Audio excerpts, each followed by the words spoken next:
चलिए जानते हैं आज की मुख्य हेडलाइंस। कोवैक्सीन लगवाने के बाद अगर हुआ साइड इफेक्ट तो भारत बायोटेक देगी मुआवजा, जानिए कैसे। डिजिटल इंडिया मुहिम 1000 दिन में हर गांव में पहुंचेगा रेल वायर ब्रॉडबैंड इंटरनेट। केंद्र सरकार के कामकाज से राज्य में कितने लोग खुश हैं, जानिए। केंद्र ने राज्यों से कहा पकाए गए चिकन और अंडे से बर्ड फ्लू का डर नहीं, हटा दे प्रतिबंध। पहले दिन 1,91,000 लोगों को लगी कोविड वैक्सीन, किसी में नहीं दिखा गंभीर साइड इफेक्ट, जाने कैसी रही शुरुआत। पीएम मोदी ने 8 नई ट्रेनों को दिखाई हरी झंडी, कहा इतिहास में पहली बार ऐसा हुआ। जी हां दोस्तों, और भी बहुत बड़ी काम की खबरें निकल कर आ रही हैं, इसलिए वीडियो को लास्ट तक जरूर देखना। तो चलिए जानते हैं एक एक करके तमाम बड़ी खबरों को। पर इससे पहले अभी तक आपने इस वीडियो को लाइक नहीं किया तो लाइक कर दीजिए। तो चलिए वीडियो स्टार्ट करते हैं। कोवैक्सीन लगवाने के बाद अगर हुआ साइड इफेक्ट तो भारत बायोटेक देगी मुआवजा, जानिए कैसे। जी हां, देश में कोरोना वैक्सीनेशन का काम 16 जनवरी से शुरू हो गया। इस बीच भारत बायोटेक कंपनी ने अपनी कोरोना वैक्सीन कोवैक्सीन को लेकर साफ कर दिया है कि वैक्सीन के दुष्परिणाम नजर आने पर लाभार्थी को मुआवजा दिया जाएगा।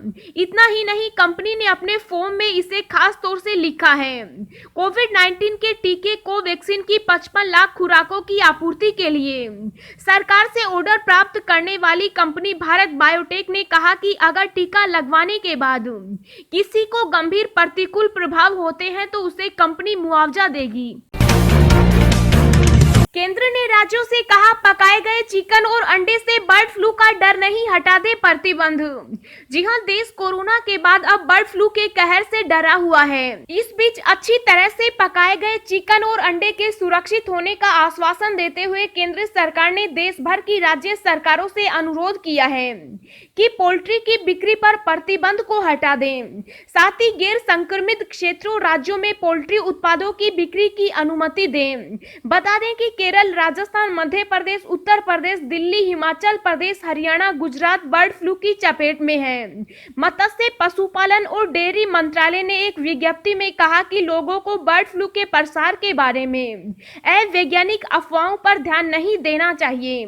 मंत्रालय ने कहा कि प्रतिबंध से पोल्ट्री और अंडा बाजारों पर प्रतिकूल प्रभाव पड़ा है और इससे पोल्ट्री और मक्के के किसान प्रभावित हुए हैं, जो पहले से ही कोविड-19 महामारी से प्रभावित हैं। पहले दिन 1,91,000 लोगों को लगी कोविड वैक्सीन, किसी में नहीं दिखा गंभीर साइड इफेक्ट, जाने कैसी रही शुरुआत। जी हां, महीनों से कोरोना का दंश झेल रहे देश के लिए अब कोरोना की वैक्सीन आ चुकी। 16 जनवरी से देश के 3000 से अधिक केंद्रों पर एक साथ शुरू हुए विश्व के सबसे बड़े टीकाकरण अभियान के पहले दिन ही 1,91,181 स्वास्थ्य कर्मियों, सफाई कर्मचारियों और डॉक्टरों को टीका लगाया गया। टीके से कुछ लोगों की मामूली रूप से तबीयत बिगड़ने की जानकारी भी मिली है। दिल्ली में एक व्यक्ति को एम्स में भर्ती कराना पड़ा। अभियान का शुभारंभ करते हुए प्रधानमंत्री नरेंद्र मोदी जहां वैज्ञानिकों और शोधकर्ताओं की उपलब्धि से अभिभूत थे, वहीं कोरोना काल में लोगों की तकलीफों को बयां कर भावुक भी हुए। पीएम ने दिन भर अभियान पर नजर रखी। केंद्र सरकार के कामकाज से राज्य में कितने लोग खुश हैं? जी हां, साल 2021 का पहला सर्वे आ गया है। इस सर्वे में देश की सभी 543 लोकसभा सीटों के लोगों ने हिस्सा लिया।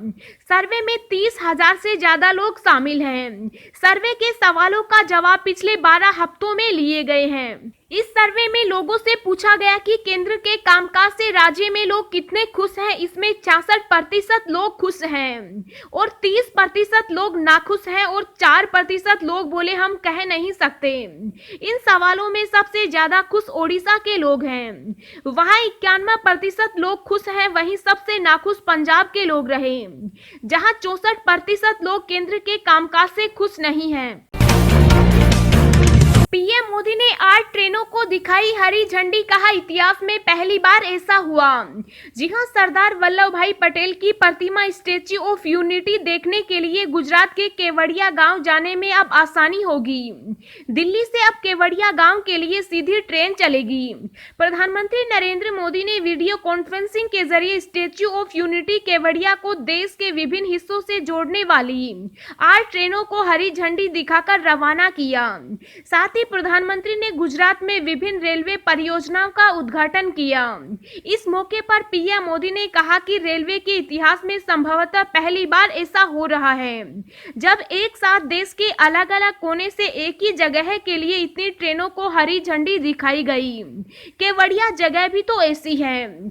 इसकी पहचान देश को एक भारत श्रेष्ठ भारत का मंत्र देने वाले सरदार वल्लभ भाई पटेल की दुनिया की सबसे ऊंची प्रतिमा से है। केवड़िया रेल कनेक्टिविटी से आदिवासी भाई बहनों का जीवन भी बदलने जा रहा है। दोस्तों, अगली खबर जानने से पहले आपसे एक रिक्वेस्ट है कि इस वीडियो को बनाने में मुझे बहुत ज्यादा मेहनत लगती है, तो इस मेहनत के लिए वीडियो को एक छोटा सा लाइक जरूर करें। कोरोना वैक्सीन को लेकर कांग्रेस ने वैज्ञानिकों को कहा धन्यवाद, ब्राजील को दवा देने पर मोदी सरकार पर उठाए सवाल। जी हां, कोरोना वायरस महामारी के खिलाफ शुरू किए गए दुनिया के सबसे बड़े टीकाकरण अभियान के तहत भारत में फ्रंट लाइन के लगभग 2 लाख स्वास्थ्य कर्मियों और सफाई कर्मचारियों को टीके की पहली खुराक दी गई। कांग्रेस ने कोरोना वैक्सीन विकसित करने के लिए वैज्ञानिकों को धन्यवाद दिया। कांग्रेस ने कहा कि यह आत्मनिर्भरता 4 से 6 सालों में अर्जित नहीं की है, बल्कि यह आजादी के बाद 73 साल की मेहनत का नतीजा है कि दुनिया के सबसे बड़े टीकाकरण अभियान में गर्भवती माताओं, बच्चों सहित हम 40 करोड़ मुफ्त टीके हर साल देश के नागरिकों को लगाते हैं। इस दौरान कांग्रेस ने मोदी सरकार पर कई सवाल भी किए। कांग्रेस नेता रणदीप सुरजेवाला ने कहा कि फ्री में कोरोना वैक्सीन कैसे मिलेगी, इतने लोगों को निःशुल्क कोरोना वैक्सीन दी जाएगी, जनता को निःशुल्क कोरोना वैक्सीन कहां से मिलेगी।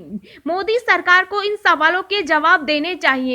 सुरजेवाला ने कहा कि भारत के ड्रग कंट्रोलर वीजी सोमानी के अनुसार मोदी सरकार ने कोरोना वैक्सीन की 16.5 मिलियन खुराकें मंगाई हैं, जिसमें हर व्यक्ति को 2 खुराक दिए जाने पर यह वैक्सीन 82.50 लाख डॉक्टर, स्वास्थ्य कर्मियों आदि को ही दी जा सकेगी।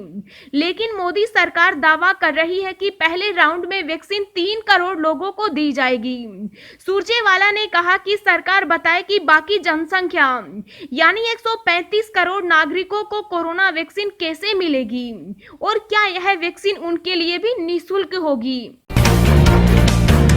कभी गेहूं के लिए अमेरिका का मोहताज था भारत, अब दुनिया का सबसे बड़ा उत्पादक। जानिए इसके बारे में सब कुछ।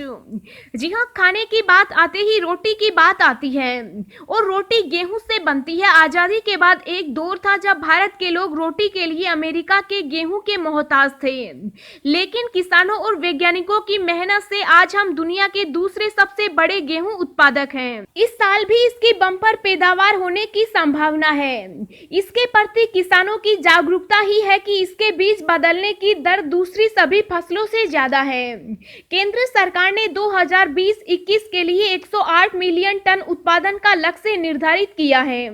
इस साल 33 मिलियन हेक्टेयर में गेहूं की बुआई हुई है, जबकि आमतौर पर यह 30 मिलियन तक ही होता है। इसलिए 112 मिलियन टन उत्पादन होने की संभावना है।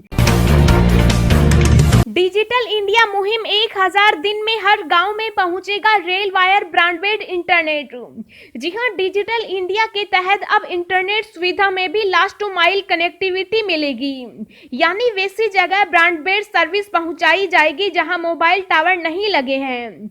रेलटेल कॉरपोरेशन ने रेलवे स्टेशनों से सटे 5,08,782 kilometre optical fibre wire network का जाल बिछाया है, जिससे गांव-गांव इंटरनेट पहुंचाने में आसानी होगी। एटीएम से कैश निकालने के बाद जरूर चेक करें ये ग्रीन लाइट, वरना खाली हो जाएगा आपका बैंक खाता। जी हां, देश के सभी सरकारी और प्राइवेट बैंक जैसे आईसीआईसी बैंक, एक्सिस बैंक और एचडीएफसी बैंक अपने ग्राहकों को लगातार फ्रॉड से बचाने के लिए सावधान करते रहते हैं, लेकिन कई बार जानकारी नहीं होने पर भी आप धोखाधड़ी का शिकार हो जाते हैं। इसलिए आज हम आपको बैंक एटीएम से जुड़ी एक छोटी सी ग्रीन लाइट के बारे में बता रहे हैं, जिसकी छोटी सी भूल आपके बैंक खाते को खाली कर सकती है। आप जब भी बैंक एटीएम पर जाएं तो इस बात का ख्याल हमेशा रखें कि एटीएम कार्ड का स्लॉट सही से काम कर रहा है। अगर वह ढीला है तो उस स्लॉट में अपना कार्ड बिल्कुल भी नहीं डालें। कार्ड स्लॉट में कार्ड लगाते समय उसमें जलने वाली लाइट पर ध्यान दें। अगर स्लॉट में ग्रीन लाइट जल रही है तो एटीएम सुरक्षित है, लेकिन अगर उसमें लाल या कोई भी लाइट नहीं जल रही तो एटीएम को इस्तेमाल न करें। इसमें बड़ी गड़बड़ी हो सकती है, क्योंकि एटीएम मशीन के पूरी तरह से दुरुस्त होने पर ही ग्रीन लाइट जलती है। साइबर एक्सपर्ट बताते हैं कि जालसाज एटीएम मशीन में कार्ड लगाने वाले स्लॉट में डिवाइस लगाकर आपके कार्ड की जानकारियां चुरा लेते हैं। ऐसे में आपको पता तब चलता है जब आपका एटीएम आपकी जेब में होता है और फोन पर मैसेज आता है कि आपके बैंक खाते से पैसे निकाले गए हैं। अपने बैंक खाते से पैसा निकालते वक्त पासवर्ड के समय उसे दूसरे हाथ से छुपा लें। अगर आसान शब्दों में कहें तो आपके डेबिट कार्ड का पूरा एक्सेस लेने के लिए हैकर्स के पास आपका पिन नंबर होना जरूरी है। हैकर्स पिन नंबर को किसी कैमरे से ट्रैक कर सकते हैं। इससे बचने के लिए आप जब भी एटीएम में अपना पिन नंबर एंटर करें तो उसे दूसरे हाथ से छुपा ले, ताकि उसकी इमेज सीसीटीवी कैमरा में न जा सके। साइबर एक्सपर्ट कहते हैं कि अगर कभी आपको लगे कि आप हैकर्स की जाल में फंस चुके हैं और बैंक भी बंद है तो आप तुरंत पुलिस से संपर्क करें। व्हाट्सएप ने अब स्टेटस अपडेट के जरिए भी दी सफाई। 4 स्टेप्स में बताया क्यों नहीं होगी यूजर्स को कोई परेशानी। जी हां, व्हाट्सएप अपनी प्राइवेसी पॉलिसी में लगातार बदलाव कर रहा है। इससे पहले कंपनी ने सभी यूजर्स के लिए 8 फरवरी का डेडलाइन दिया था। इसमें कहा गया था कि अगर यूजर्स कंपनी की पॉलिसी को नहीं मानते हैं तो वो प्लेटफॉर्म को छोड़कर जा सकते हैं। लेकिन कल ही एक नया बयान में यूजर्स द्वारा कड़ी आलोचना के बाद व्हाट्सएप ने 8 फरवरी की डेडलाइन को बढ़ाकर 15 मई तक कर दिया है। ऐसे में आज सुबह एक बार फिर व्हाट्सएप ने स्मार्टफोन यूजर्स के स्टेटस अपडेट सेक्शन में अपनी प्राइवेसी पॉलिसी को 4 स्टेप्स में समझाने की कोशिश की। प्राइवेसी पॉलिसी के ऐलान के बाद यूजर्स लगातार टेलीग्राम और सिग्नल जैसे ऐप पर शिफ्ट हो रहे हैं। ऐसे में कंपनी को काफी ज्यादा नुकसान हो रहा है।